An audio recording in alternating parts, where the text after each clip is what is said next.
All right, how you doing? Okay. Sound good? All right. Fascism in America. Could it happen here? Yes. Is it happening here? Yes. The call to action of refuse fascism begins. The Trump-Pence regime is a fascist regime. Not insult or exaggeration. This is what it is. What is the danger that the Trump-Pence government poses? Nothing less than the fate of the planet and humanity as we know it. This regime has already taken measures which, if allowed to continue much longer, will have devastating effects on the environment. Deadly impact that could take decades to undo if, and that is a big if, repair would even be possible. And should the regime be able to carry out their full plan, the result would be catastrophic. This is not the worst of it, even as it is ethically suspect to quantify just which of the many horrific measures that this regime is taking is actually worse. Nevertheless, the call to action for refuse fascism says, quote, because Trump has his finger on the nuclear trigger, the Trump-Pence regime is more dangerous to the world than Hitler. We must be clear. The Trump-Pence regime has already brought the world closer to nuclear war than any time in the last 80 years, according to those who set what is called the doomsday clock. They say it is now 2.5 minutes to midnight. The first 100 days of this fascist regime in the Trump-Pence administration have tripled the number of civilian casualties in the Middle East. Trump launched missiles at Syria while dining at his Florida country club. And the next week, he dropped the biggest non-nuclear bomb made, for no other purpose than intimidating the entire world. Now, he is engaged in the most dangerous and thoroughly unjust nuclear blackmail with North Korea. Trump boasted that he would bomb the shit out of them. And he said, if we have nuclear weapons, why can't we just use them? And then there's Vice President Pence, standing on the North Korean border, declaring, we're going to abandon the failed policy of strategic patience. These deadly actions are, on the one hand, a continuation of aggressive and murderous policies carried out by Obama and previous administrations. But they are now supercharged with the strongman imperative of a fascist regime which has riled up its social base to support and to demand that the gloves, such as they were, come off in order to bludgeon the entire world to their vision of making America first. This must be stopped. And to do so will require the most determined struggle. All of you here tonight and those of you watching on live stream, now is the time to stand together, organizing thousands and ultimately millions to, as Refuse Fascism says in its call, to move heaven and earth to drive out this regime. And that this must be a moment in history when millions stand together with conviction and courage, overcoming fear and uncertainty, to resist and say no, not just for ourselves, but in the name of humanity. So as Sansara said, I'm Andy Zee. I'm one of the initiators of Refuse Fascism and the spokesperson for Revolution Books. I'm also an advocate for the new communism developed by the revolutionary leader Bob Avakian. But before I begin, I want to thank the other speakers for coming out tonight, for sharing your work and your insights. And I want to thank all of you for coming out and being a part of this program. Let tonight spark 10,000 conversations And let tonight have those conversations be the basis upon which you go out and talk to many other people to act according to what you learned tonight. If you got a diagnosis of cancer, I hope you would do everything possible to drive it from your body. Radiation, chemo, changing your whole life so as to live. Does fascism, a societal cancer, require less? We face an emergency, and we face it now.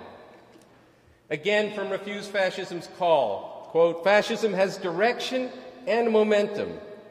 Dissent is piece by piece criminalized. The truth is bludgeoned.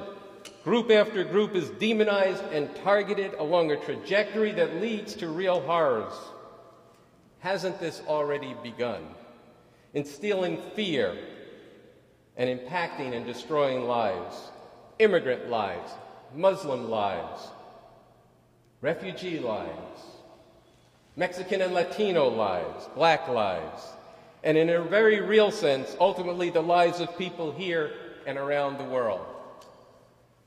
48-year-old Romulo Albiuca Gonzalez lived in the U.S. for decades. He dropped his teenage daughters off at school. ICE waited, then they pounced. Romulo is ripped away from his families. There are hundreds more stories. The Trump-Pence Attorney General Jeff Sessions, standing on the border with Mexico, a hellscape, he called it. He drawled with his sickening plantation master sneer.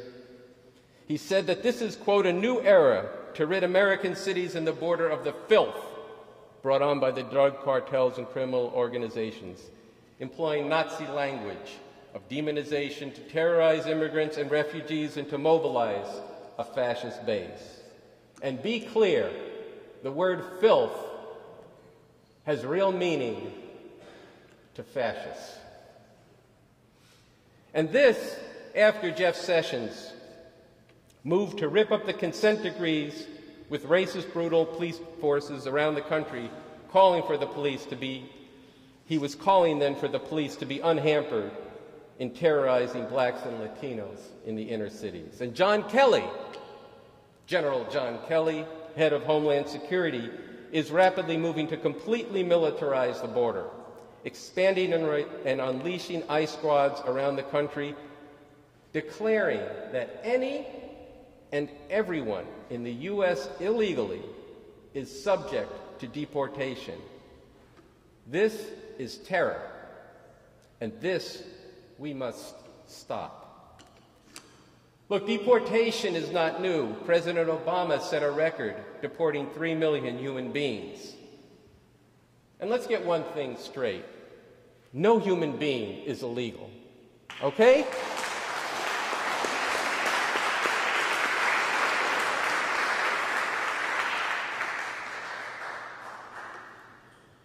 But the Trump-Pence fascist regime is not just continuing mass deportations on an enhanced steroid program, but their very arbitrariness, combined with saying and meaning that every and all immigrants are suspect, while ramping up the militarized repressive ICE apparatus, and at the same time fighting to lock down U.S. borders with the wall and the travel ban, is the road to a different society.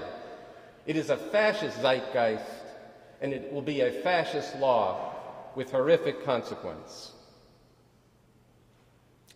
The demonization of the refugee and the immigrant, filth, criminals, rapists, stealing our jobs, Muslims, by definition terrorists, all this is the cutting edge of a whole fascist package of Make America White. Unfolding this piece by piece, acculturating people to accept this and turn their eyes away from those groups targeted, and even more ominously, to prepare the country for even greater atrocities to rain down in bombs and war against the people from Africa, where the administration has loosened the rules of military engagement, to the Mideast. This is fascism. And if we had the time, we could make the case for the same kind of transformations and vicious programs that are aimed against women, black people, LGBTQ persons, and the existential danger that this regime poses for the planet and all of its species. If you are concerned about, if you are fighting back on any of these fronts, understand that these battles are not now living in a more favorable time because the people are aroused against Trump, but that these fights need to be waged as a whole with a unifying theme of driving out this regime.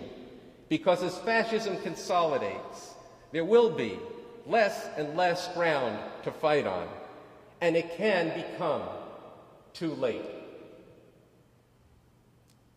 As we approach the 100th day of this regime, the question is not, as the mainstream liberal media and the Democrats present it, how little Trump has accomplished in his 100 days.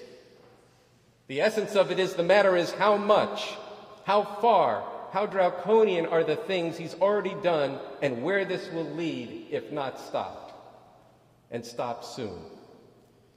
Everyone who sees the scale and the scope of what this regime has done and are doing must hammer at this everywhere you go. The Trump-Pence regime is doing that.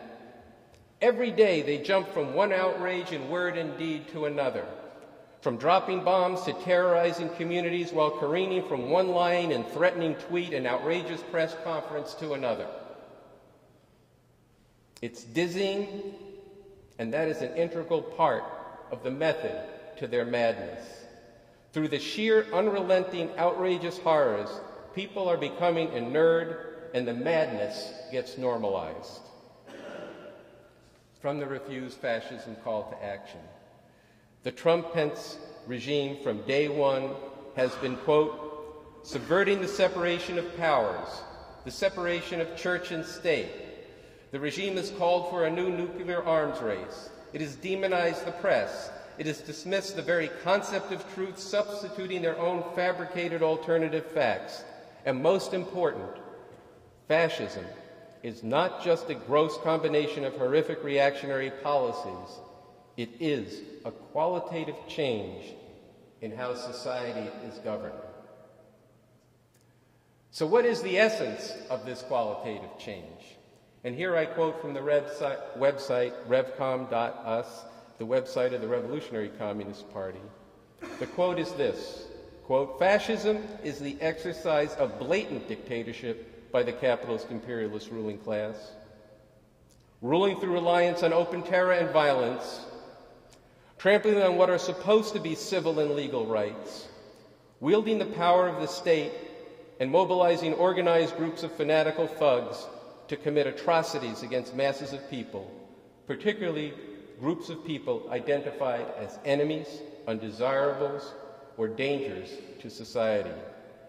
At the same time, and this can be seen in studying the examples of Nazi Germany and Italy under Mussolini, that while it will likely move quickly to enforce certain repressive measures in consolidating its rule, a fascist regime is also likely to implement its program overall through a series of stages, and even attempt at different points to reassure the people, or certain groups among the people, that they will escape the horrors if they quietly go along and do not protest or resist, while others are being terrorized and targeted for repression, deportation, conversion, prison, or execution, end quote.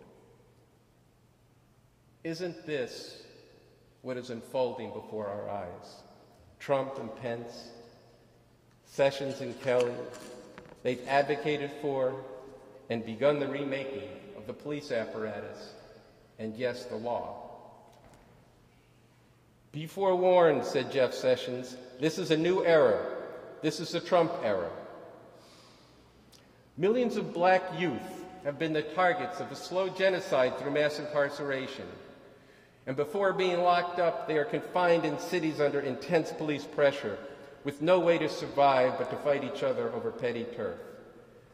And now comes the Trump-Pence regime to take the gloves off, including the threat to send in the feds to Chicago. Trump has unleashed rabid, fascist, racist thugs who have been organizing to do bloody street battle, now focused in Berkeley. And know this, there is no contradiction between fascism coming to power through elections and the mobilizing of a militia outside the direct control of the state. Again, the essence of fascism as a form of rule of a capitalist society is blatant dictatorship. That when it is fully imposed will mean the virtual elimination of basic democratic rights, including the right to dissent, and such change is most definitely now afoot. To be clear, democratic rights have always been severely limited and curtailed for whole sections of the people, starting with the foundation of this country, in the genocide of the native peoples and in slavery, and the continuing legacy of brutality since, and increasingly so in recent years with 2.3 million incarcerated and 3 million people deported by Obama. And there has always been vicious repression and suppression against anyone who mounts a serious challenge to the system and who has a grounding among the masses. But fascism, what the Trump-Pence regime are preparing to bring down on society, is on a whole other level. So how did we get here? Trump's election surprised many, maybe even him. But the reality is that the fascist movements that he has cohered within and who are backing him and have been unleashed by his regime have been developing for decades. The Republican Party itself has basically been fascist for decades, hollowed out in a virulent vehicle for the assertion of white supremacy, patriarchy, and a program of punishment, with the dominant and driving faction within the Republican Party being a highly political and organized form of Christian fundamentalism, more accurately described as Christian fascism. These Christian fascists have been organizing within and are a major political force in the military. Mike Pence, DeVos, Rick Perry, Ben Carson, these are all creatures of this movement. You might think that Donald Trump, a lifelong vile sexual predator, and this Christian fundamentalist movement are complete opposites. But what they share is a thoroughly misogynist view of women, an outlook and horrific practices that objectify, degrade, control, brutalize, and even cost women not only the ability to live full lives as people, but potentially even their very lives. And driving the rise of this fascism have been major changes and challenges in the international situation, in the global economy, and changes in the legitimizing norms of this country, that is, its cohering values and morality. And there is fierce struggle over this at the top levels of society, between different sections of the ruling class, and then all the way down through every social group and every class in society. Underlying this is a situation where the U.S., the dominant and sole superpower in the world today, faces a very fraught situation of challenges to its hegemony. The U.S. wars and occupations in the Middle East have not produced a decisive victory, and reactionary Islamic fundamentalism has gained ground and influence in the Mideast and North and South, North and Sub-Saharan Africa, and in Central Asia and Indonesia. Globalization and the new technology, the entry of and dependence on women into the workforce have further undermined the traditional and social political formations that, for one thing, have formed the traditional base of the Democratic Party since FDR. These divides have brewed since the 1960s, and in an important dimension are the product of and the backlash against the 1960s. Bob Avakian, in a prescient 1998 essay, The Truth About the Right-Wing Conspiracy and Why Clinton and the Democrats Are No Answer, and for those younger people, that refers to Bill Clinton. This essay goes into the roots and the development of the divide between the Christian fascists and the Democrats, taking apart how the changed international alignments, the underlying stresses and strains and transformations in the global economy, as well as within U.S. society, fueled on the one hand this Christian fascist movement's drive to forcibly reassert traditional American values, first of all, of white supremacy, in an economy where there is no future for the millions of black youth, which has resulted in massive levels of mass incarceration. And second, the forcible imposition of patriarchy, which has been a driving force of the Christian fascist movement.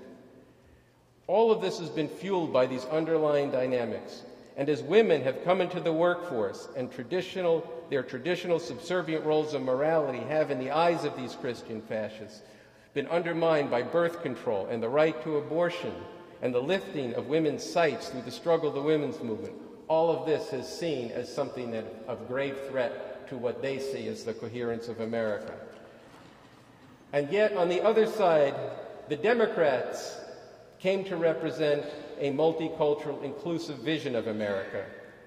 But, and this is really important, they have no vision or program that is not severely constrained by the very limits of the needs of the system to compete in a changed and fraught world, one where there is no longer a basis for the massive social programs and where the preservation of their system requires that the roots of patriarchy and of white supremacy be left mainly intact. Much of what remains for the masses of people who are cast aside is prison, punishment, or drugs. The Democrats have always seen these Christian fascists as a necessary part of the mix, and they are extremely reluctant to call their base out to confront these Christian fascists. Nor will they call their base, this multicultural base, out into the streets, as they were in the 1960s, for fear of where that almost led. And as I said, the Democrats have no real answers to any of the terrible problems that face society because of the constraints of the capitalist imperialist system today in this country. This is why only the massive struggle of the people can be relied upon to stop fascism and to drive out this regime. So it is against this background and to resolve these contradictions that Trump was able to cohere an already existing and developing fascist movement. This whole brew of contention, which took a leap under Obama, then became an occasion through which this base saw themselves right up against it. And some of the core fascists who got behind Trump and who are now around Trump, including Rudolph Giuliani, saw in Donald Trump their, quote, last chance to cohere a new fascist order. So look, there's a lot more to say, and we need to get into our discussion. And in conclusion, I want to underscore two key implications of the reality we face in with this fascist regime.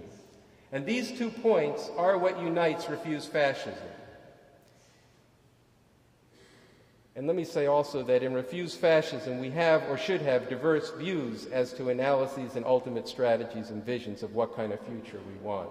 I've put forward my view tonight. There are other views. But what we are united around is the single unifying mission of driving out this regime. Because it is an emergency, and it's an emergency for humanity, because it's fascism. And second, our call to action says, don't normalize, don't accommodate, don't conciliate, and don't collaborate. No, Bernie Sanders, we must not work with this regime. If you do, you normalize the road to horror. No, indivisible, this is not a pendulum swing, and channeling resistance into 2018 is, and I quote from our call, folly, betraying a lack of understanding of just how fast and furious and profoundly this regime will change the rules, cement its rule, and destroy lives and crush spirits. To those who say, calling this fascism premature, to those who say calling this fascism is premature, I say no and yes. No, history has shown that fascism must be stopped before it becomes too late. And I'll say yes, but only in this sense. Now is the time to prevent this fascist regime from fully consolidating by driving it out. This is a fascist regime. This is a serious diagnosis. It is an emergency. And I don't come to you as someone who has thought for a minute that this system before Trump was anything but an unending horror for the majority of humanity. And I work for the day when it can be ended.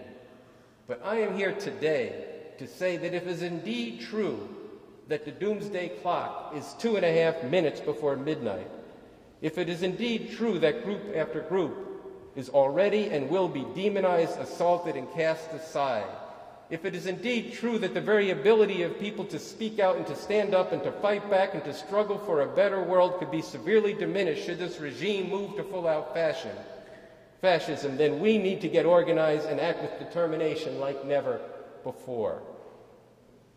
Each of us must put a lot on the line. There is no business as usual. There is no protest as usual.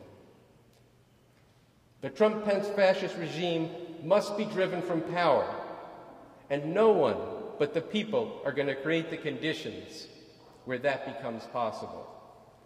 No, it is not how things have usually gone in this country, but there is nothing usual about what we face. We must organize now with all the creativity and determination we've got to prepare for a time when millions of people can be moved to fill the streets of cities and towns day after day and night after night, declaring this whole regime illegitimate, demanding and not stopping until the Trump-Pence regime is driven from power. This is what can shake up the whole country, where every faction within the established power structure would be forced to respond, and where it could lead to a situation where this fascist regime is driven from office. Think of the kind of struggle that took place in Tahrir Square in Egypt, or what took place in Seoul, South Korea, just this past winter. So reflect on everything you've heard tonight, and then get involved. Join Refuse Fascism. Get your organization or your group together and join together with us to drive the regime out. Fight every battle that needs to be fought, but have all those battles be part of and contribute to a massive struggle as soon as is possible to gather in cities across this country to stop this regime. Resolve that after tonight, that you will do your part so that this becomes a moment in history, as we say in our call, when millions stand together with conviction and courage and overcoming fear and uncertainty to resist and say no, not just for ourselves, but in the name of humanity. So thank you, and let's get to it.